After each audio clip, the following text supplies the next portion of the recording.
சென்னையிலேருந்து இன்றைக்கான mini vlog பார்த்துருவோம். எங்கள் அம்மாவும் அண்ணாவும் காசிமேடு போயிருந்தாங்க மீன் வாங்குறதுக்காக. என்ன மீன் வாங்கிட்டு வந்திருக்காங்கன்னு பார்ப்போம். ஒரு கவரில் பாதி அளவு இருந்துச்சு, நிறையாவே இருந்தது மீன். இது ஒரு 5-6 வகை மிக்ஸ் ஆன மாதிரி மீன். ஒரு கூட 300ரூவான்னு ஏலம் விட்டுருக்காங்க. 300ரூவாய்க்கு வாங்கிட்டு வந்திருந்தாங்க. நிறையவே இருந்தது 300ரூபாய்க்கு. கிழங்கா மீன், கண்ணாடி பாறை, நவரை, தும்பலி, நெத்திலின்னு இப்படி மிக்ஸாக இருந்துச்சு நாக்கு மீன் எல்லாமே. கூடவே ஒரு 2 கேரி கவர் ஃபுல்லாக எறா வாங்கிட்டு வந்திருந்தாங்க. இது அந்த ரெட் கலர் மாதிரி இருக்கும்ல, லைட் ரெட் கலர் மிக்ஸ் ஆன மாதிரி எறா. ரொம்ப சின்னதும் இல்லை, ரொம்ப பெருசாகவும் இல்லை, ஒரு மீடியம் சைஸு. கூடவே கனவா மீன். நம்ம பாப்பாவுக்கு தான் இதெல்லாம் பிடிக்குமே, நல்லா தொட்டு பார்த்து விளாண்டுட்டு இருந்தாங்க. மீன் க்ளீன் பண்ணுறதாங்க பெரும் வேலையாக போச்சு. 11:30க்கு ஸ்டார்ட் பண்ணேன், 1:30 மணி ஆயிடுச்சு.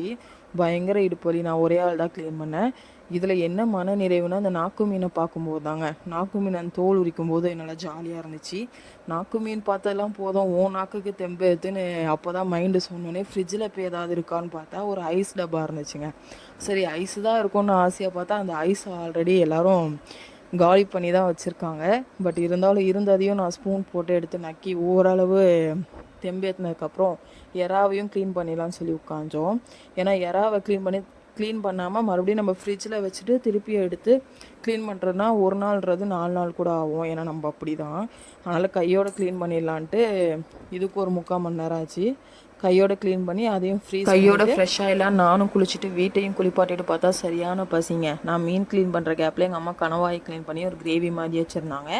நேற்று வச்சா பருப்பு குழம்பு வந்தது, மிக்ஸ் பண்ணி ஒரு பிடிச்சிட்டு படுத்தா அது வந்துச்சு பாருங்கள். தூக்கம் சரியான தூக்கங்க.